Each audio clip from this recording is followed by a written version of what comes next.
여의도에서 산전수전 공중전을 다 겪고 돌아온 들깨 김성태 전 의원 나오셨고요. 예, 안녕하세요. 김성태입니다.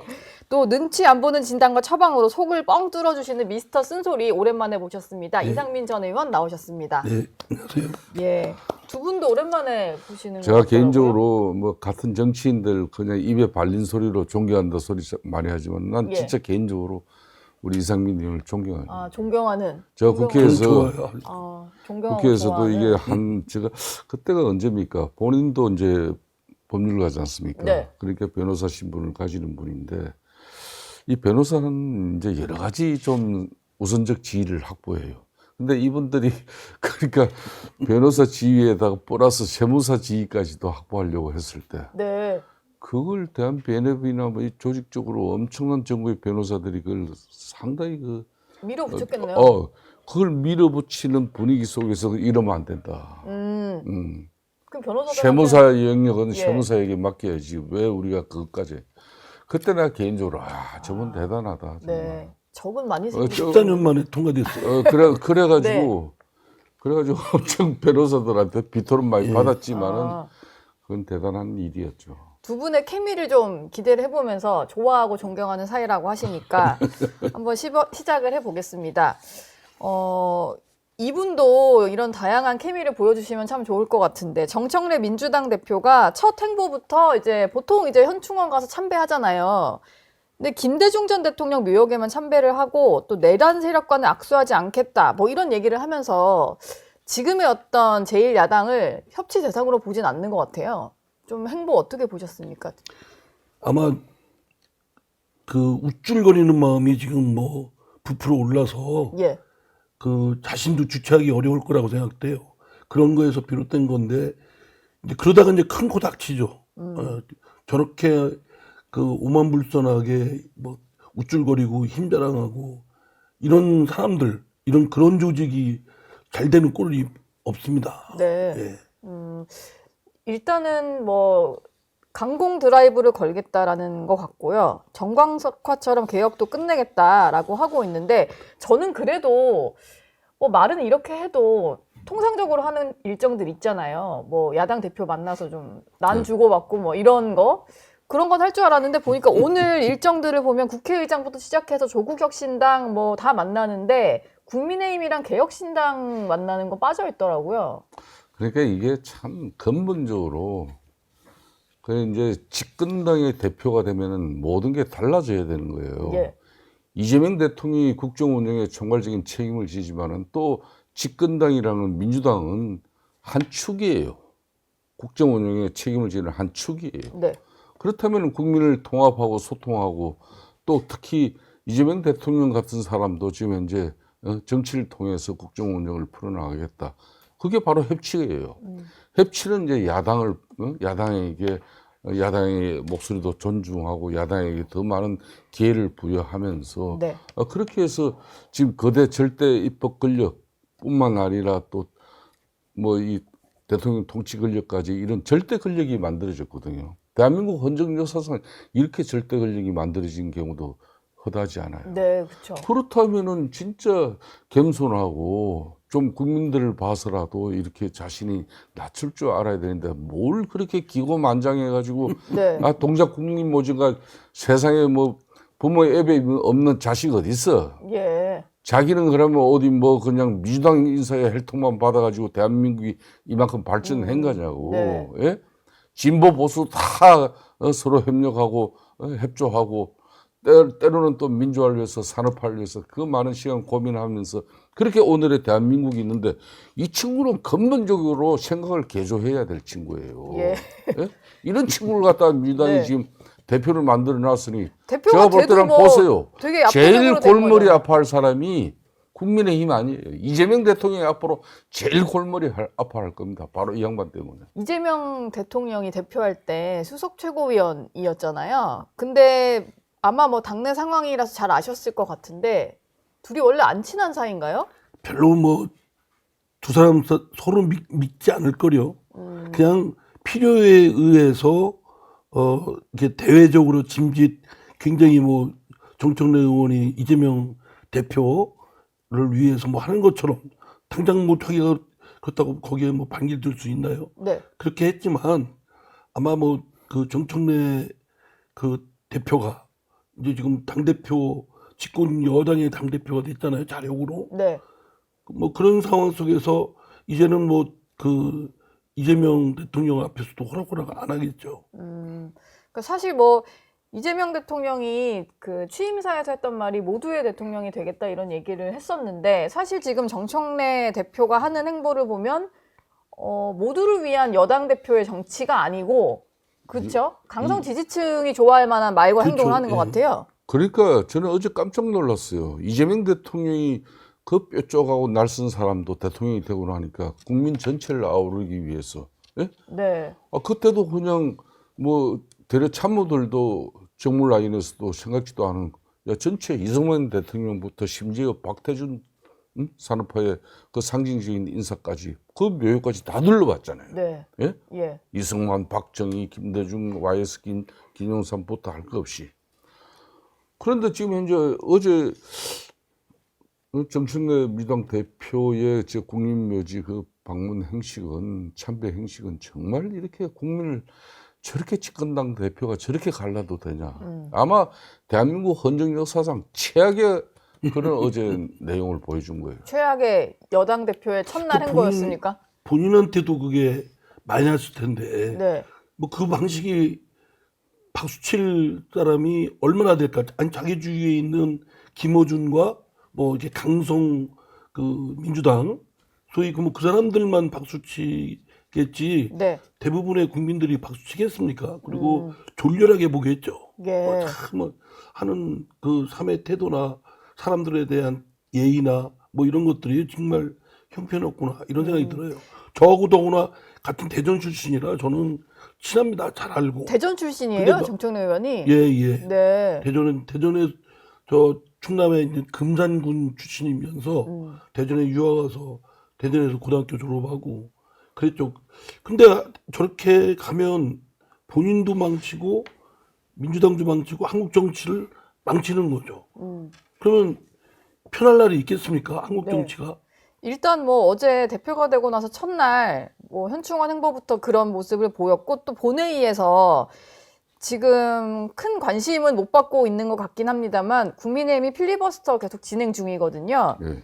근데 이게 임시국회 안에 처리를 해야 되니까 뭘 먼저 올리느냐. 근데 원래는 이제 노란봉투법을 먼저 올리려고 하다가 정청래 대표가 좀 결정을 해서 언론개혁부터 좀 처리를 하자. 그래서 방송법을 상정을 한 그런 상태예요. 굳이 뭐 선택을 하면서 방송법부터 하기로 한 이유가 뭐가 있을까요? 그러니까 이제 국회 차원에서 이렇게 보면요.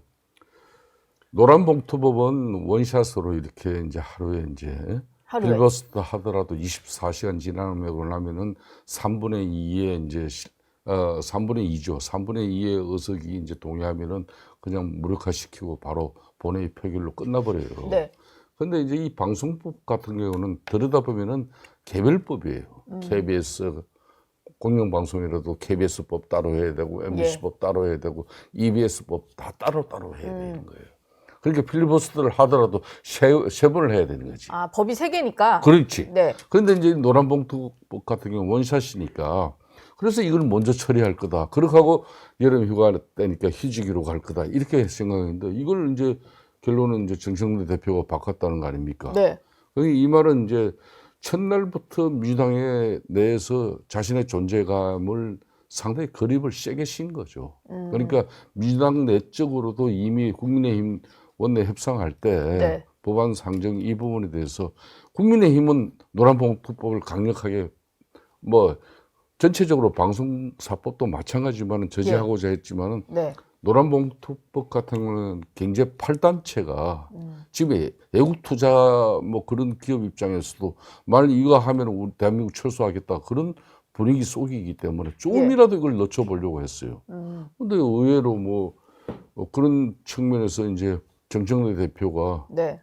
자신의 뜻을 관철시켜서 방송법부터 먼저 처리한 이 형태만 보더라도 그립을 세게 쥐고 아주 있다. 세게 친 거죠. 이거 이제 이재명 대통령이 정말 이게 집권당은요 정권을 잡고 나면은 집권당은 좀 온화하고 부드러워야 오히려 겸손해져야 되죠. 그러면 뭐 그래도 아무래도 뭐 입법 권력이 절대적이지 않습니까? 네. 그렇기 때문에 그렇게 해 나가도 아무 문제가 없어요.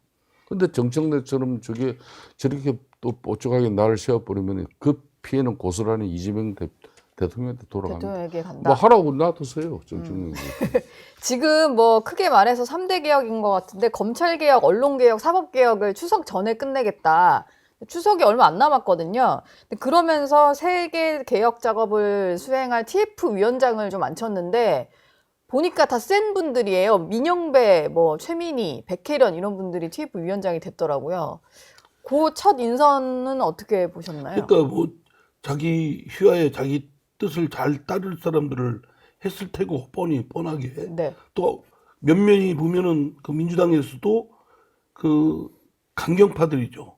초강경파. 예, 뭐 검찰 개혁하면은 검찰의 수사권을 다 박탈하고 아예 그 해제시키고 기소청 또는 뭐 공소제기청 뭐 이걸로 전락을 시키자 뭐 이런 사람들이니까 네, 뭐 앞장서게 했죠 이제. 근데 그 민영배 의원인가는 뭐 꼼수 탈당인가 해가지고 뭐 자기 몸으로 그냥 그 법을 맞아요. 탈법해서 검수완박 예, 통과시키려고. 그런 뭐 염치나 또는 도의나 또 금도 이런 것들은 뭐 다 내팽개치고 네, 뭐 그냥 자신들 같은 그 조직 강경에 앞장서서 자신의 그 존재감을 드러낼 수 있는 거라면 뭐든지 할 사람들을 다 포진시켰는데 걱정됩니다 진짜. 근데 뭐 이렇게 이런 식으로 가면 민주당은 뭐 저 떨어질 것은 뻔한 거고 그러나 네. 민주당만 떨어지나요? 그 한국 정치가 전체가 다 상황이 그렇게 어렵게 꼬이게 될 건데 예 국민들 입장에서는 참 골병만 들는 상황이에요. 예. 근데 자꾸 뭐 요새 정치인들이 효능감 이러면서 더 세게 뭐 지지자들이 원하는 방향으로 가는 게 효능감이다 뭐 이런 생각을 좀 가지고 있는 게 아닌가라는 우려가 좀 들고요. 그런 와중에 그래도 이건 좀 다행인 건지 뭐 그런지 모르겠습니다만 세제 개편안을 놓고 좀 후폭풍이 이어졌었잖아요. 네. 뭐 대주주 요건 완화 이거를 두고 뭐 반대 청원도 올라오고 하다 보니까 민주당 내에서도 좀 다시 검토를 해보자라는 얘기가 나오는 것 같고 정청래 대표 같은 경우는 공개 발언을 자제해달라 함구령을 내렸거든요. 이거는 뭐 금방 해결할 거니까 더 시끄럽게 하지 말자라는 걸까요? 아니면 대놓고 반대하는 의원들 입에 좀 이런 표현이 좀 그런가? 재갈을 물렸다라고 물린 거죠. 그런가요? 정청래 대표 입장에서는 이제 당 대표가 되고 난 뒤에 자신의 정치적 지도력을 평가받는 가장 시금석이 될 거예요.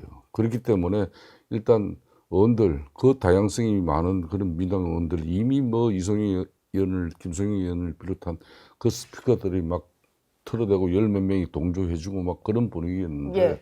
전부가 다 셔트 마우스, 입 닫아라. 네. 그래놓고 내가 정리할 거니까 너들은 내가 정리하는 방식대로 다 따라라. 네.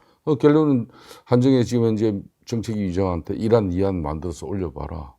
그래서 이제 자기가 그 결정을 하면은 그 결정은 쉽게 말하면 민주당 내의 분란도 이제 자기가 잠재우지만은 네. 정부 니네들도 결국은 당에서 결정한 내용대로 수정을 해라 이 이야기거든. 아, 그러니까 지금 이제 앞에 진성준 정책위장이 그 가져온 부분은 이미 이재명 대통령의 당정 협의를 거쳐서 나온 결과물이에요. 네. 그걸 이제 결국은 이제 정청래 당 대표가 이제 손을 대는 거예요.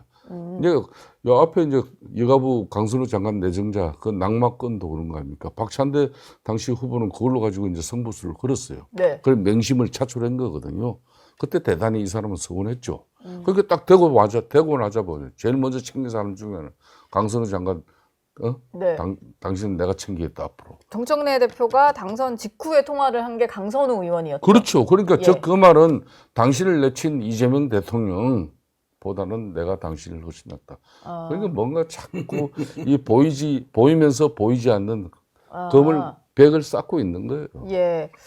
이 말을 듣고 보니까 실제로 이게 뭐 개미 투자자들 사이에서 원성이 자자하다 보니까 대주주의 양도세 기준을 다시 높이는 안을 검토한다고는 하는데 본인이 어떤 재검토를 거쳐서 다시 기준을 높이는 이런 식으로 정청래 대표의 업적화가 될 수도 있겠네요. 글쎄 그 평가는 뭐 일단 유보하지만 네. 그 민주당은 물론이고 그 지금 이재명 정부의 정책적 역량이 저 바닥이다라는 걸 보여주는 거라고 생각합니다. 예. 그러니까 저런 거 하나조차 뭐 금방 손바닥 뒤집듯이 금방 뭐 한쪽에서 뭐라고 막 아우성치고 뭐 이러면 또 뒤엎고 이런 것들이 여러 가지가 있잖아요. 관세 협상 문제도 이재명 대통령이 뭐라고 그랬습니까? 대선 때 아주 준비 자기 철저히 잘 돼 있고 뭐 그 문제는 자기가 대통령 취임하면 곧바로 뭐 하겠다고 하더니 허겁지겁 그냥 우왕좌왕 뭐 예. 이래가지고 결국은 시간에 쫓겨서 했지 않습니까? 그리고 또 지금 한미 간에 지금 뭐 협상했다고 하지만 문서화된 건 하나도 없고 그냥 저 트럼프 대통령하고 그 자리에서 말로 해가지고 관세율을 뭐 몇 퍼센트 어쩌고저쩌고 한 거밖에 없어요. 네. 나중에 그냥 말썽의 씨앗이 된 것이고 전 그래서 지금 그런 것들은 뭐 정청래의 개인적인 캐릭터만의 문제가 아니고 민주당의 정책 역량이라든가 또는 이재명 정부의 국정 운영 능력이라든가 이런 것들이 저 바닥이다. 그런 것들이 이제 점차 가면서 아마 드러날 것이다. 이런 점이 매우 걱정스러운 부분입니다. 예. 뭐 이게 사실 이재명 대통령이 얘기를 하는 것은 좀 친기업적인 얘기도 하는데 실제로 정책이라든지 뭐 입법 사항을 보면 또 반기업적이기도 해서 뭐가 맞는지 방향성도 잘 모르긴 하겠어요. 가장 본질은 반기업 친노동이죠. 예. 저는 뭐 친노동까지 하는 부분에 대해서 제가 반문 들고 비판할 생각은 없어요. 네. 그렇지만 이제 뭐 대통령 되기 전까지는 뭐 그렇게 삼성 반도체 특별법까지도 자기네들이 만들어줄 것처럼 이렇게 기업 대표들하고 간담회에서 그런 약속 분위기도 띄웠다가 네. 양대노총 반대하니까 전부 다 설거문에 집어넣어버리고 저는 그때 이미 알아봤어요. 아, 이분이 조기 대선에서 대통령 되는 목적이지 결국은 그렇게 친기업적인 행위를 통해 가지고 진짜 기업을 통해서 일자리가 만들어지고 기업이 바로 대한민국의 복지고 뭐 이 전부 다 이거는 좀 저는 그냥 대선 전에 한 말이다. 새빨간 내용이에요. 그러니까 예. 저는 지금 상황에 민주당이 그런 겁니다. 이게 지금 이제 트럼프 관세 협상의 이 중요한 고비에 그럼 자기 친정집 민주당은 뭘 했습니까? 일방적인 상법 개정하죠. 예? 노란봉투법 들고 뭐 그냥 이게 일방 통행 또 강행 처리하죠. 예? 거기다가 이제 세제 개편안 들고 와가지고 결국은 예? 정체. 네. 그러면서 민생 회복 지원금은 그렇게 현찰로 풀어가지고 그 뭐 돈 좀 이런 때는 국가 재정을 풀어서 경기 부양해야 된다. 네. 이렇게 해놓고는 금방 곳간에 돈 없는 걸 뻔히 알면서도 그 정세 문제 들고 나와서는 정세는 결국은 한마디로 말해서 이게 주식 양도세 기준 이렇게 이걸 상향시켜 부르는 부분에 대해서는 네. 결국은 이거는 뭐 차별화거든요. 결국은 차별화. 네. 윤석열 전 대통령이 이게 문재인 대통령 때 주식 양도세 기준도 이걸 갖다 50억에서 10억으로 문재인 때 낮춘 거예요. 네.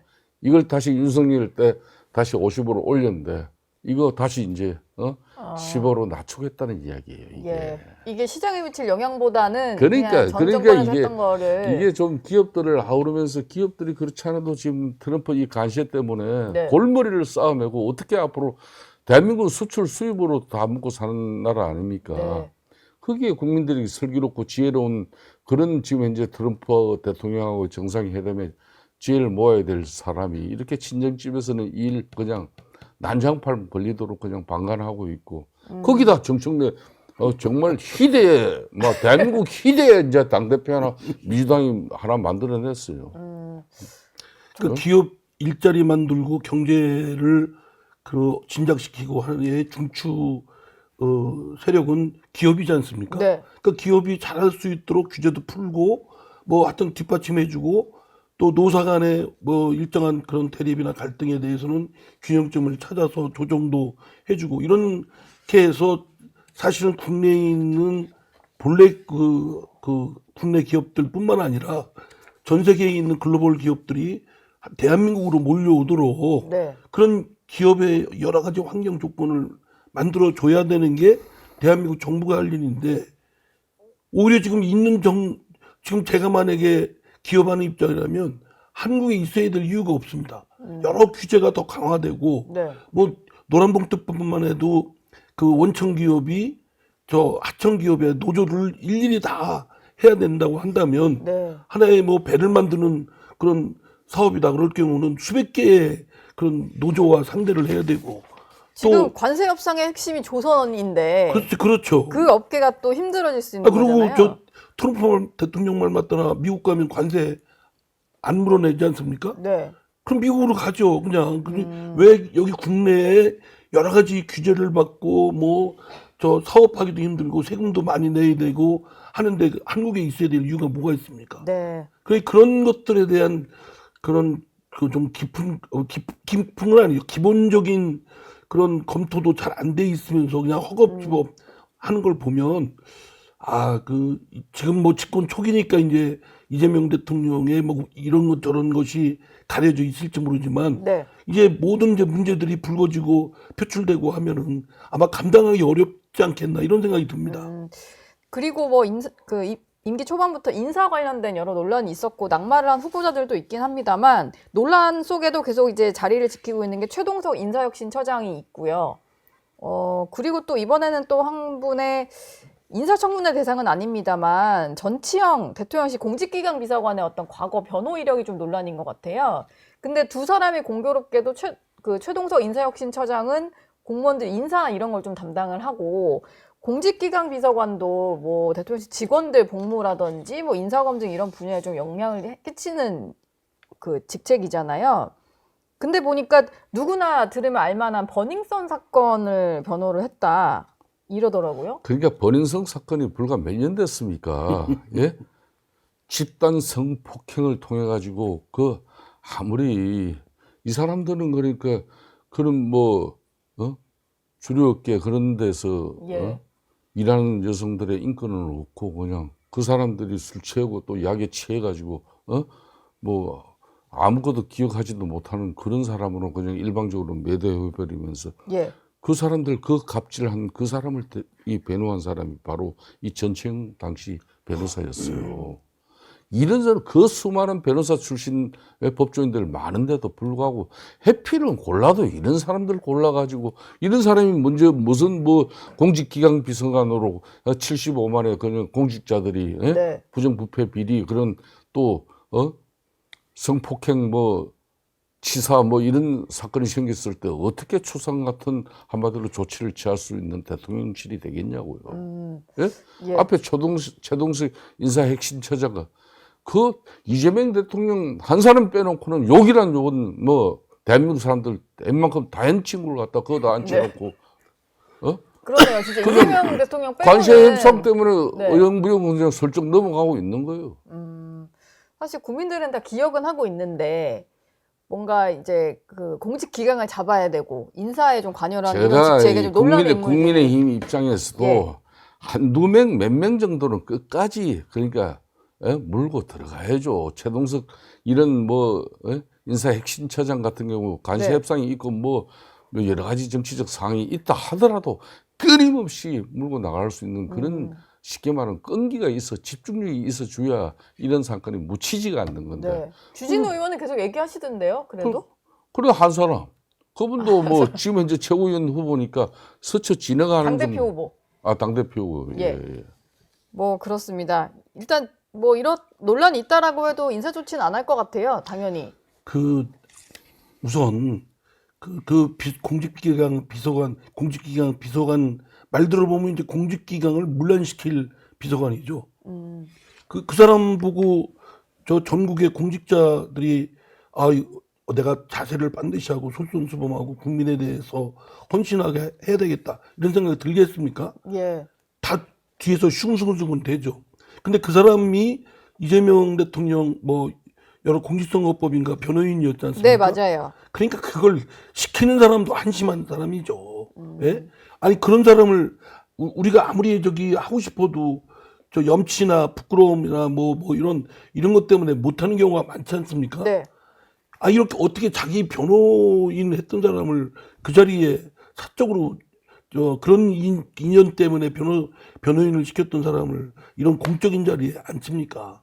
거기서부터 단체가 잘못 껴있는데 이제 네. 드러난 거죠. 예. 그리고 저도 변호사 출신입니다만 그런 사건 맡기가 그렇게 쉽지가 않아요. 맡으려고 해도 멈칫거리죠. 네. 이게 그냥 무슨 자기가 선출직 공직자나 나중에 정치 이런 걸 할 생각이 없다 하더라도 이런 사건을 맡아서 이거 뭐 그 정서적으로 이걸 내가 변호를 해야 될까 이런 멈칫거림이 있거든요. 근데 뭐 지금 한두 건이 아닌 여러 건을 그런 네. 또 다른 건도 예, 뭐 하나 나온 게 뭐 있어서. 그런 변호사였다면 아이고 그 사람도 뭐 이렇게 저 변호사로서 모범이 되는 그 변호사는 아니었겠구나 이런 짐작이 됩니다. 예. 두 분이 뭐 지금 정부 여당에 대해서 좀 쓴소리 많이 해주셨고 아마 국민의힘 상황을 얘기해도 비슷한 쓴소리 하실 것 같은데 당권 주자들이 지금 전당대회 앞두고 여러 가지 좀 목소리들을 많이 내고 있는데 좀 어떻게 보시나요? 김문수 후보 같은 경우는 정청래 대표를 향해서 극좌 테러리스트다 뭐 이런 얘기를 하면서 어제는 국회에서 전환길 씨랑 같이 또 무슨 행사를 했더라고요.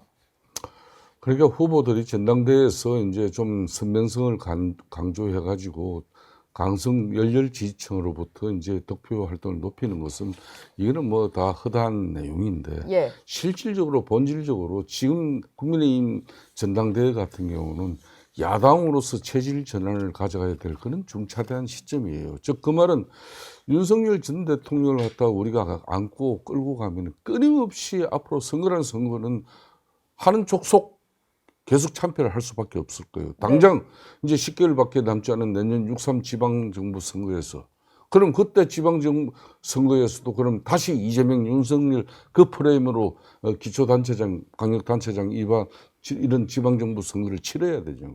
말도 안 되잖아요. 그러니까 네. 끈을 가감하게 끊어주면서 당을 변화핵신시켜가지고 네. 이런 자정된 노력 속에서 우리가 제1야당으로서 이재명 대통령의 절대 권력에 우리가 견제와 비판을 가하는 그런 건강한 야당.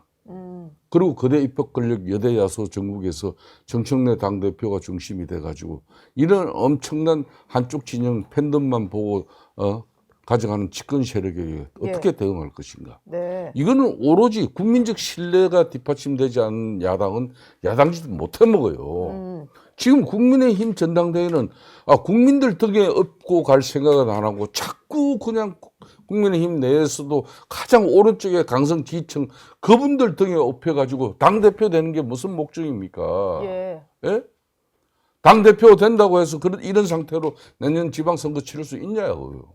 결국은 합리적 국민들을 우리가 등에 업고 지금 이제 107석의 의석 가지고는 안 되잖아요. 예. 국민들의 절대적인 신뢰를 확보하는 그런 야당이 되면은 이재명 대통령이나 정청래 민주당 당대표 절대 함부로 못해요. 지금 당권 주자들 목소리를 들어보면 윤어게인을 대놓고 얘기하시는 분도 있고 대표되면은 윤 전 대통령 면회 가겠다라고 하는 장동혁 후보도 있잖아요. 그러니까 한심한 사람들이에요. 예. 그런 얘기 지금 윤석열 대통령에 대해서 뭐 공과에 대해서 평가는 각자 할 수 있다 하더라도 지금 윤석열 대통령으로 인해서 그 비상계엄이니 그 이전에 무슨 하여튼 국정에 대한 실정이니 예. 이런 걸로 인해서 결국은 헌법재판소로부터 파면이 됐지 않습니까? 네. 그 1,700여만 표인가요? 그 대선 사상 최다 득표를 얻은 그 윤석열 대통령이 결국은 8명의 그 헌법재판관에 의해서 파면이 됐어요. 예. 그 정도까지 어쩌면 비참한 지경에 왔고 본인만 지금 윤석열 대통령 본인만 패가망신한 게 아니라 지금 국민의힘도 엄청난 타격을 줘서 늪에 빠져 있잖아요. 네. 그리고 나라의 국민들한테도 어려움을 끼쳐드렸고 그러면 지금 우리가 할 일은 윤석열 대통령에 대한 공갈을 한가하게 얘기할 때가 아니라 철저히 그 반성과 또는 윤석열 대통령에 대한 우리가 윤석열 대통령을 개인적으로 인간적으로 끊자는 얘기가 아니지 않습니까? 인간적인 거는 뭐 인간적인 대로 두더라도 네.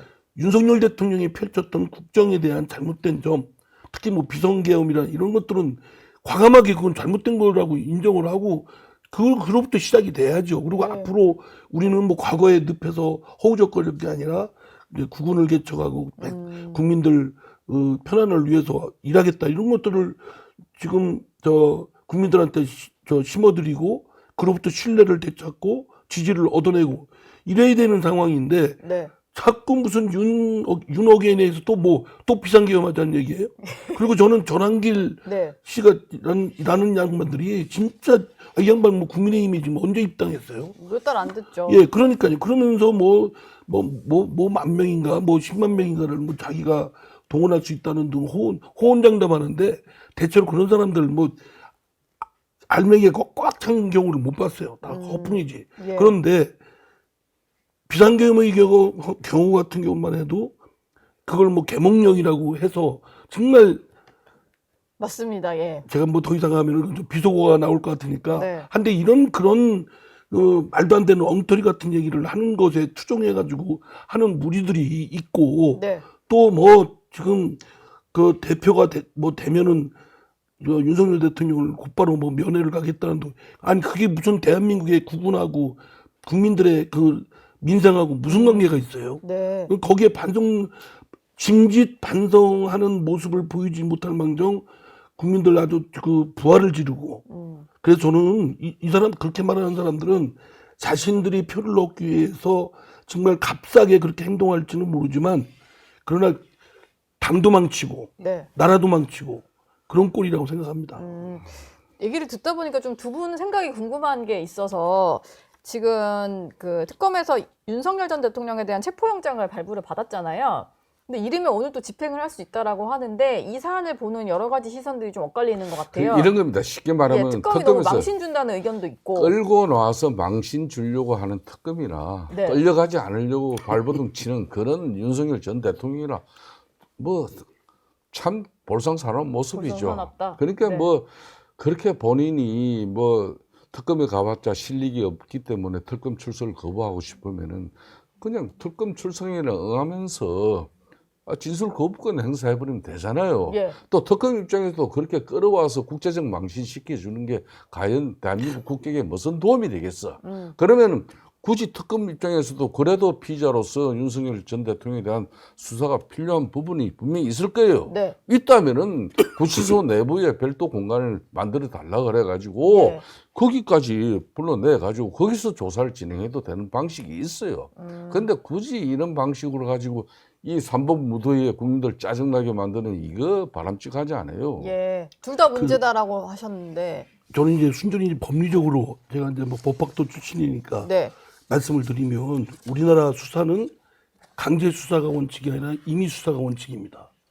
그리고 그래서 따라서 피의자의 소환은 응하지 않으면 끌고 오지 못하는 게 원칙이에요. 네. 그리고 말씀하신 대로 지금 진술 거부권이 있기 때문에 본인이 스스로 자발적인 그런 협력이 안 되면 피의자 소환해서 진술 듣는 절차가 피의자가 응하지 않으면 아무 소용이 없습니다. 네. 그리고 옛날 뭐 중세나 조선시대처럼 네 죄를 네가 알렸다고 해가지고 곤잔치 쳐서 자백하면 그 자백이 최고의 증거가 아니고 지금은 자백만 있다고 해서 처벌할 수가 없어요. 네. 다른 보강 증거가 있어야 처벌할 수가 있습니다.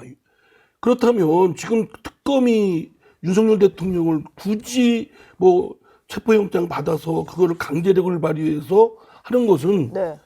법리에도 맞지가 않습니다. 원래 그렇게 하면 안 돼요. 네. 뭐 대통령이기 때문에 특별히 대우를 하라는 게 아니라 누구든지 특검이 뭐 피의자를 거부하는 것까지 끌고 와서 할 수는 없는 것이고 요구는 할 수 있겠죠. 네. 그러나 이미 윤석열 대통령은 구속돼 있는 사람 아닙니까? 그쵸. 도망갈 염려도 없고. 네. 그런데 그거를 막 그런 식으로 막 이렇게 강제력을 발휘하려고 했던 건 물론이고 그걸 또 까발린 게 저 정성호 법무장관 아닙니까? 네. 국회에서. 법사위에서.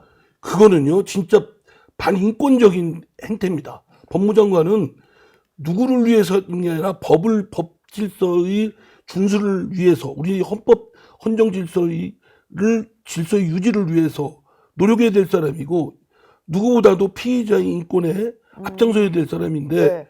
아니 그 법무장관이라는 사람이 나와가지고 그 정성호 장관도 그 법조인 출신인데 나와서 네.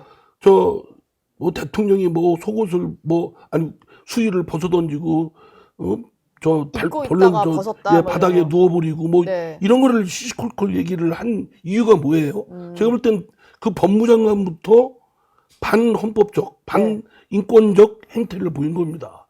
그래서 저는 참 정성호 의원하고도 좀 개별적으로 민주당에 있을 때 친했었는데 네. 많이 변했어요. 보니까. 친한 분들이 다 많이 그러니까 변하셨네요. 저 뭐 예. 이춘석 법사위원장도 네. 특별재판부를 만들어서 뭐 내란 특별재판부를 한다는 네. 몰상식한 얘기를 하지 않나. 네. 또 정성호 의원도 그거를 아무리 저기 한다지만 저 뭐 메모를 써와가지고서 다 그 상황을 법무장관이 국회에서 얘기를 하는거나 네. 이런 행태들을 좀 안타깝습니다. 사람들이 예. 그 망가지는 것도 참 금방이구나.